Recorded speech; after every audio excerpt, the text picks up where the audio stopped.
사도행전 28장 16절에서 31절입니다.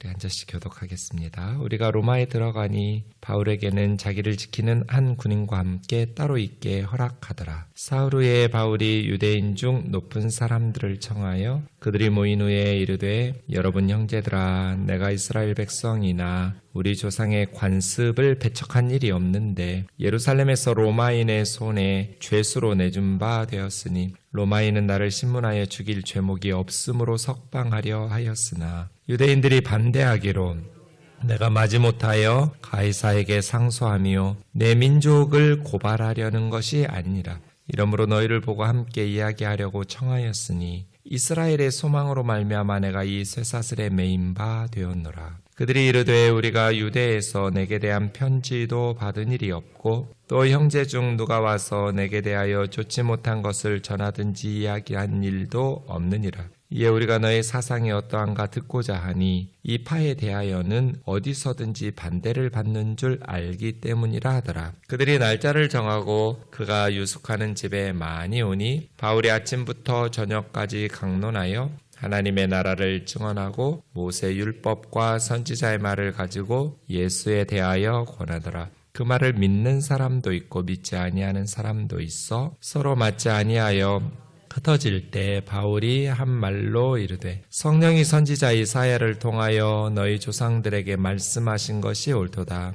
일러스되 이 백성에게 가서 말하기를, 너희가 듣기는 들어도 도무지 깨닫지 못하며 보기는 보아도 도무지 알지 못하는도다. 이 백성들의 마음이 우둔하여져서 그 귀로는 둔하게 듣고 그 눈은 감았으니 이는 눈으로 보고 귀로 듣고 마음으로 깨달아 돌아오면 내가 고쳐줄까 함이라 하였으니 그런즉 하나님의 이 구원이 이방인에게로 보내어진 줄 알라. 그들은 그것을 들으리라 하더라. 바울이 온 이태를 자기 셋집에 머물면서 자기에게 오는 사람을 다 영접하고 하나님의 나라를 전파하며 주 예수 그리스도에 관한 모든 것을 담대하게 거침없이 가르치더라. 아멘. 사도행전 마지막 부분인데요. 우여곡절 끝에 배가 파선하고 세 번째 배를 이렇게 갈아타고 알렉산드리아 배를 타고 이제 로마에 도착하게 됩니다. 그렇게 로마에 도착했을 때 16절에 보면 우리가 이제 사도행전의 위 섹션 우리로 시작하는 본문이 네 부분이 있다고 그랬잖아요. 우리가라고 주어가 시작된다는 것은 사도행전을 기록하는 누가가 같이 그 자리에 있었다는 증거겠죠. 그래서 바울이 가이사랴에서 로마로 압송될 때 누가가 함께 동행하고 또 아리스도하고도 함께 동행했다고 밝히고 있는데 우리가죠.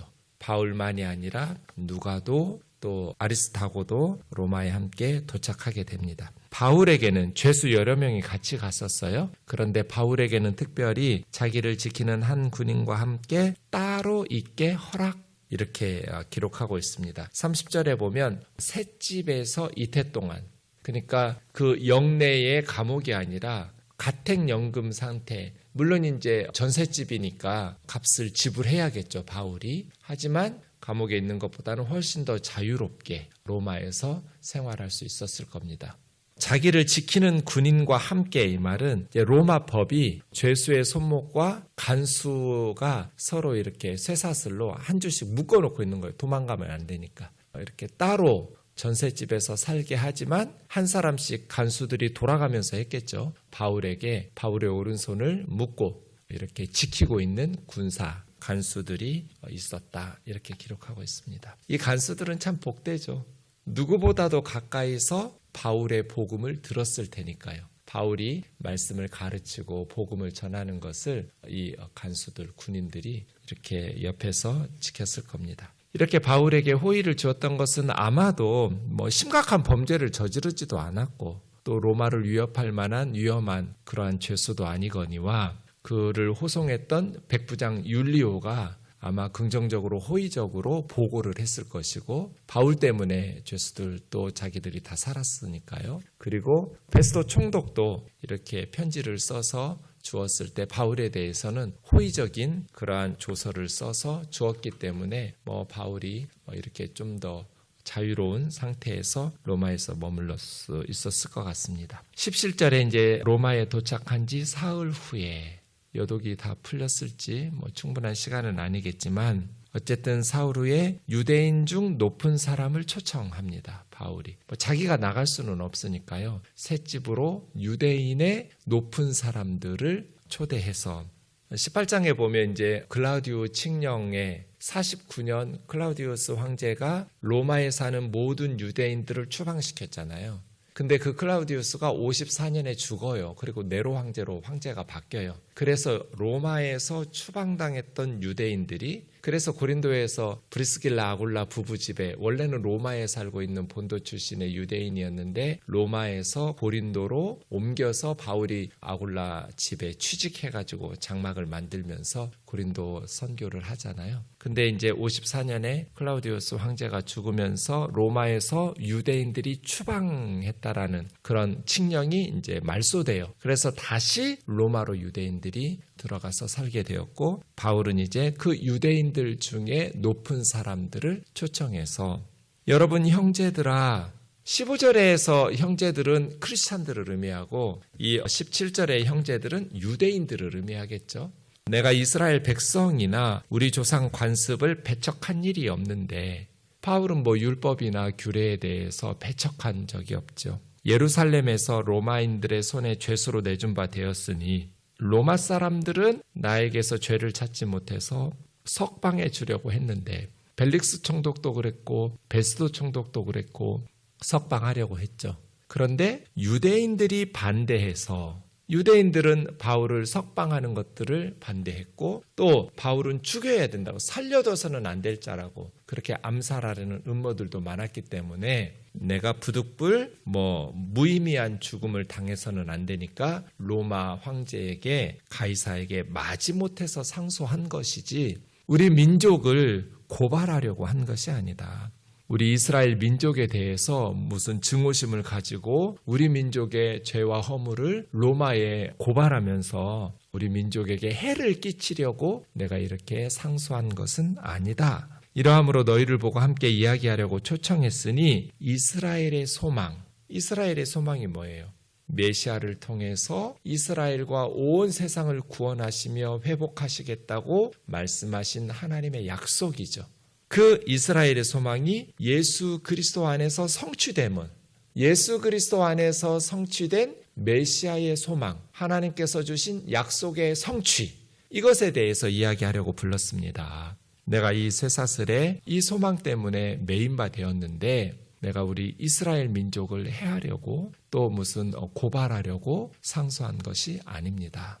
이렇게 말하니까 이제 유대 그 높은 사람들, 지도자들이 우리가 유대에서 사내들인 공회나 유대 종교 지도자들로부터 당신에 대한 편지로나 아니면 사람, 인편으로나 무슨 보고를 받은 것이 없다. 2년이나 있었는데 예루살렘에서는 로마로 그렇게 바울을 부정적으로 말하는 편지나 사람, 인편을 보낸 적이 없다는 거예요. 아마 그 전에 죽이려고 했는지 예루살렘이 왜 이렇게 꽤 긴 시간 바울이 감옥에 있었고 또 로마로 오는 데까지 상당 시간이 있었는데 왜 로마에 있는 유대인들에게 편지나 인편으로 이렇게 바울에 대한 이야기를 하지 않았는지는 잘 모르겠어요. 어쨌든 22절에 보니까 이 파에 대해서는 이 파라고 번역한 하이레시스라는 말은 이단이란 뜻이에요. 이 이단에 대해서는 어디서든지 배척을 받고 반대를 받고 있는데 그에 대한 너의 생각, 바울 너의 견해도 들어보고 싶다. 이렇게 이야기합니다. 그래서 23절에 있는 것처럼 날짜를 정하고 이제 더 많은 유대인들이 바울이 유숙하던 그 전셋집으로 모여들었고 바울은 아침부터 저녁까지 하루 종일 말씀을 강론했는데 두 가지죠. 하나님의 나라와 모세의 율법과 선지자의 말을 가지고 예수에 대하여 권하더라. 그러니까 하루 종일 바울은 구약 성경을 사용해서 예수님이 그리스도라고 메시아라고 모세의 율법과 선지자들의 말씀을 강론하면서 복음을 전합니다. 하나님의 나라와 예수 그리스도. 이건 나중에 31절 사도행전 맨 끝에도 하나님의 나라와 주 예수 그리스도에 관한 것. 그러니까 하나님의 나라에 대해서는 전했다, 전파했다, 선포했다라는 동사를 썼고요. 주 예수 그리스도에 대해서는 가르쳤다, 이런 동사를 사용했는데, 우리가 하나님의 나라와 주 예수 그리스도에 대한 것을 선포하고 가르치는 것, 이것이 바울이 하루 종일 많은 유대인들에게 전했어요. 바울은 바리새인 출신이고 가말리엘의 제자잖아요. 누구보다도 구약 성경에 대해서 능통한 사람이에요. 그러한 바울이 그동안 다메섹 도상에서 부활의 주님을 만나고 하나님께서 행하신 일들을 수없이 경험하면서 하나님의 뜻을 분명히 그들에게 전합니다. 하루 종일 아침부터 저녁까지 그냥 자기 경험만이 아니라 모세의 율법과 선지자들의 글들을 가르치면서 성경을 가지고 그들에게 강론하면서 복음을 전했는데, 두 가지 반응이 있었어요. 24절처럼 믿는 사람도 있고 믿지 아니하는 사람도 있었다. 이 믿는 사람들이 로마에서 바울이 추수한 첫 번째 열매들이겠죠. 로마에서 거둬들인 첫 열매. 유대인들에게 먼저 바울은 복음을 전했어요. 그런데 바울이 하루 종일 그렇게 설득력 있게 성경을 강론하면서 복음을 전했는데도 믿지 않는 사람들이 있었어요. 우리가 전도하고 사역을 할 때, 선교하고 설교할 때 낙심하지 말아야 될 때가 이런 때예요. 가끔은 이제 설교자들은 자책감 빠지거든요. 최선을 다해서 설교하고 최선을 다해서 복음을 전했는데도 믿지 않겠다고 이렇게 떠나는 사람들, 거부하는 사람들이 생기면 마치 자신의 무능과 자신의 영성의 그 연약함인 것처럼 자책하면서 낙심할 때가 많이 있거든요. 그때마다 이제 저 스스로에게도 말하고 다른 후배들에게도 또 동역자들에게 말하는 것이, 예수님 설교를 3년 들어도 가룟 유다 나오고 예수님의 설교를 들어도 믿지 않겠다고 하는 사람들, 바울의 설교를 하루 종일 들어도 믿지 않기로, 바울의 복음 전도에 대해서, 바울의 설교에 대해서도 믿지 않기로 선택하고 이렇게 배척한 사람들이 있었는데, 하물며 우리겠느냐. 낙심하지 말자. 연약한 우리들을 통해서 성령님께서 역사하시고 하나님께서 은혜 베푸셔야 예수님을 믿고 우리가 열매를 거둘 수 있지. 하나님께서 보내주시지 않으면 우리는 한 사람도 거둘 수 없다. 물론 우리는 최선을 다해서 효과적인 복음전도, 설득력 있는 또 성령 충만한 말씀의 일꾼이 되려고 힘써야 하는 것은 맞지만, 저나 여러분이나 그 결과를 가지고 낙심하면 주의 일을 끝까지 감당할 수가 없다. 바울이 하루 종일 하나님의 말씀을 강론해 가면서 그들에게 하나님의 나라와 주 예수 그리스도에 대한 복음을 전해도 믿지 않는 자들이 있었으니, 우리는 그저 끝까지 그들을 포기하지 말고 하나님께서 은혜 베푸시기를, 그들을 불러 주님의 자녀 삼아 주시기를 이렇게 기대하면서 인내하면서 기도하고 최선을 다할 뿐, 그 결과가 우리에게 있지 않다. 저는 참 23절, 24절을 보면서 많은 생각을 하게 돼요. 하루 종일 말씀을 강론했는데 믿지 않기로 복음을 거부하는 사람들, 서로 맞지 아니하여 흩어질 때 바울이 한 말로 이르되, 성령님께서 이사야 선지자를 통해 우리 조상들에게 말씀하신 것이 옳다. 이사야 6장 9절 10절이죠. 이 백성에게 가서 이사야야 말해라. 이사야 선지자를 부르셔서 소명받을 때 듣기는 들어도 깨닫지 못하고 보기는 보아도 알지 못하는도다. 마음이 우둔하여져서. 네, 이게 문제예요. 마음이 우둔해지는 것.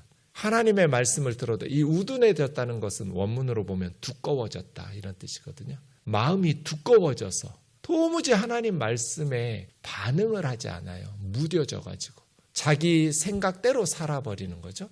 자기 마음에 둔한 상태로 도무지 자극이, 하나님의 말씀이 선포되는데도 마음에 자극이 없어요. 귀로 둔하게 듣고 눈은 감아버렸으니 눈으로 보고 귀로 듣고 마음으로 깨달아 돌아오면 내가 고쳐줄까 함이라. 이렇게 전하라. 이걸 반어법이라고 그러죠. 엄마들이 애가 공부는 안 하고 하루 종일 게임만 해요. 어이구, 저놈의 자식. 네가 정신 차려가지고 공부 열심히 해가지고 명문대학 들어가서 훌륭한 사람 될까 두렵다. 이런 말하고 똑같아요.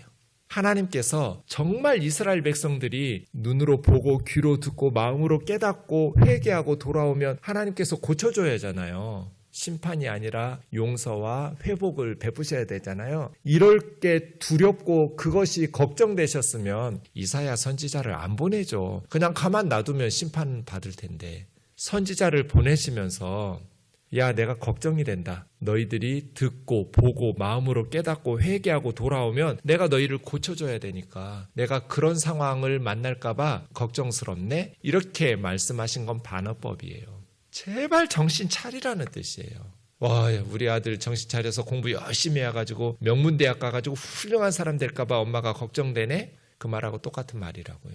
하나님은 간절히 원하시죠. 제발 귀로 듣는 것을 깨달아라. 눈으로 보는 것을 좀 깨달아라. 마음으로 깨닫고 회개하고 하나님께 돌아와라. 그러면 하나님께서 고쳐주시고 회복시켜주시고 복을 내리시는 너희는 축복된 삶을 살게 될 텐데 유대인들이 하루 종일 강론하는 하나님의 바울의 강론을 하나님의 말씀을 듣고도 믿지 않기로 복음을 거부하기로 떠나니까 바울이 이사야 선지자가 말한 게 똑같다. 이사야 선지자의 말씀을 적용하면서 너희가 듣고 깨닫고 회개하고 돌아와서 하나님 앞에 고침 받을까 걱정이나 이런 하나님의 말씀을 너희 조상들이 우리 조상들이 했던 것과 똑같이 참 선지자들은 거부하고 거짓 선지자들의 말만 믿었던 우리 조상들처럼 지금도 똑같다는 거예요. 참되신 하나님의 말씀은 거부하고 마음이 두꺼워져가지고 둔하여져서 자신들이 믿고 싶은 대로 살던 대로 그대로 살아가려고 하는 바울도 사실은 예전에 그랬죠. 나도 그랬습니다. 어제 주일 설교와 같이. 여러분의 지금 모습이 나의 과거의 모습입니다. 하지만 부활의 주님을 만나고 성경을 다시 보니 예수님에게서 다 하나님의 약속이 성취되는 그것을 통해서 말씀을 지금 바울은 30년 동안 말씀을 전했잖아요. 적어도 20년 이상 선교지에서 또 여러 그 선교 나가기 전에 한 10여 년 동안 20여 년 이상 동안 말씀을 전한 그러한 바울이 복음을 전하는데도 듣지를 않아요. 그래서 바울은 하나님의 이 구원이 이제는 이방인에게로 사도행전에서 이 말씀들이 여러 차례 나오죠. 먼저 유대인들에게 복음을 전했는데 거부하니까 이제는 이방인에게로 그들은 그것을 들을 것이다. 29절에 없음이면 이제 어떤 사본에는 내용이 있고 어떤 사본에는 없어서 이렇게 표시해 둔 건데요. 각 줄을 보시면 여러분 성경에 나와 있습니다. 그가 이 말을 마칠 때 유대인들이 서로 큰 쟁론을 하며 물러가니라. 이런 내용이 어떤 사본에는 있고 어떤 사본에는 없는 거죠.